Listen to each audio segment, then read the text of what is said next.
É bom falar de novo com você. Eu estou iniciando hoje uma nova série de vídeos e nesses vídeos, nessa série de vídeos, nós vamos abordar um assunto que é da mais alta relevância, não só para as testemunhas de Jeová, mas para todos aqueles que se dizem cristãos. Sim, porque este assunto ele tem a ver com a nossa fé e com a nossa esperança de vida, por intermédio do sacrifício de resgate provido por Cristo Jesus. Para iniciar essa consideração, vamos observar aqui uma matéria do escravo fiel e discreto das Testemunhas de Jeová, publicada na sua obra Estudo Perspicaz das Escrituras, volume 3. O Estudo Perspicaz é a enciclopédia bíblica das Testemunhas de Jeová. Aqui na página 394 do volume 3, sobre a refeição noturna do Senhor, debaixo do tópico Os participantes e outros que comparecem à refeição, nós lemos assim: Jesus havia reunido seus 12 apóstolos, dizendo-lhes: Desejei muito comer esta Páscoa convosco antes de eu sofrer. Texto base, Lucas 22, versículo 15. Mas o relato de João, qual testemunha ocular, indica que Jesus despediu o traidor Judas antes de instituir a refeição da comemoração. Durante a Páscoa, Jesus, sabendo que seria Judas quem o trairia, mergulhou um bocado da refeição pascual e o deu a Judas, instruindo-o a sair. O relato de Marcos também sugere esta ordem de eventos. Na refeição noturna do Senhor que se seguiu, Jesus passou o pão e o vinho aos 11 apóstolos remanescentes, dizendo-lhes que comessem e bebessem. Texto base, Lucas 22, 19 e 20. Depois disso, conversou com eles como sendo os que ficaram comigo nas minhas provações. Outro indício de que Judas havia sido despedido. Texto base, Lucas 22, versículo 28. Esse relato aqui, nós podemos dizer que mostra, sem sombra de dúvida, um aspecto particular e distintivo da doutrina das Testemunhas de Jeová. E nós vamos entender melhor esse aspecto no desenrolar dessa consideração.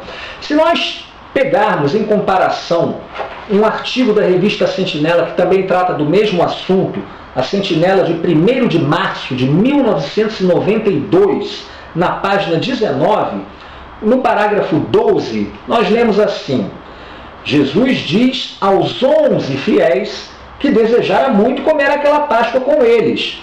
Daí apanha um pão, dá graças, parte, o distribui a eles, dizendo: Isto significa meu corpo, que há de ser dado em vosso benefício. Persisti em fazer isso em memória de mim.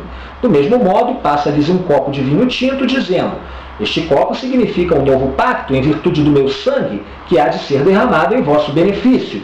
O texto base são exatamente aqueles mesmos versículos que nós encontramos lá na matéria do Estudo Perspicaz das Escrituras, ou seja, Lucas 22, versículos 15, 19 e 20.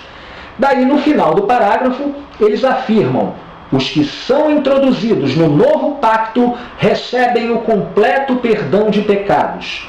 Podem assim se habilitar para ser dos 144.000 que recebem uma herança eterna, qual Israel espiritual.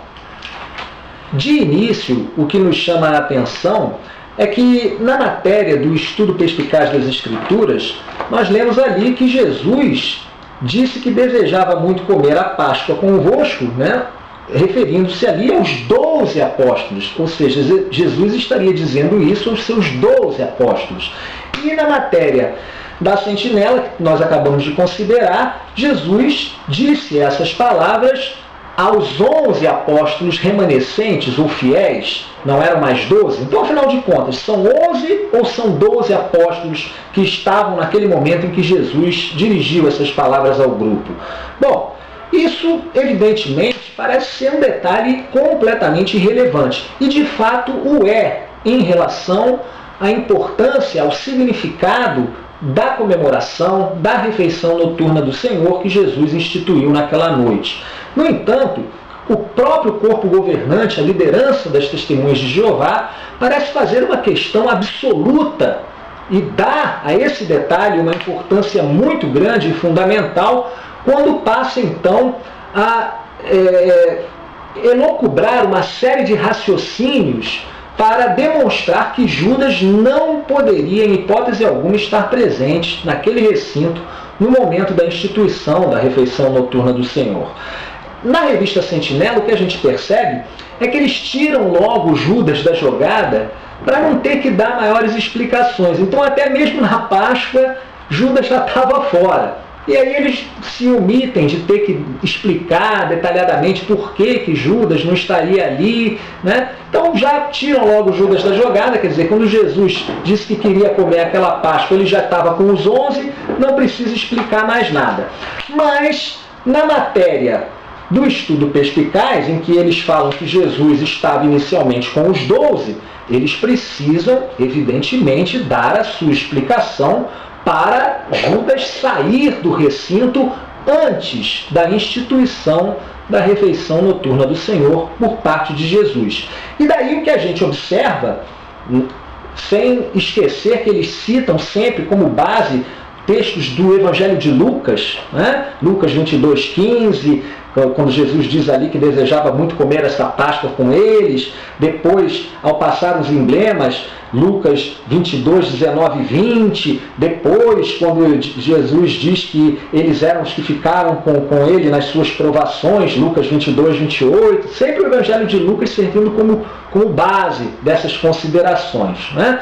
Mas para mostrar, para argumentar, para raciocinar e ensinar às Testemunhas de Jeová que Judas não estaria presente durante a instituição da refeição noturna do Senhor, o que a sua liderança faz?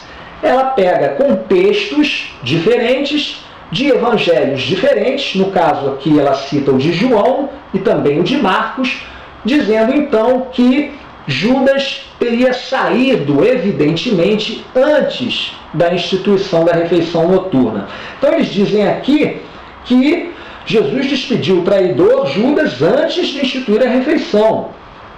E o relato de Marcos também sugere esta ordem de eventos. Mas é interessante, amigos, que se nós formos ler atentamente, detidamente, os relatos evangélicos acerca da comemoração da morte de Cristo, da chamada refeição noturna do Senhor, ou seja, se nós formos pegar esses relatos, aqui nós não temos tempo nesses vídeos de ler todos os relatos e analisar em pormenores, mas por favor faça isso, leia em pormenores, com detida atenção, os relatos a respeito da comemoração nos evangelhos, nos diferentes evangelhos. E você vai observar coisas realmente muito interessantes.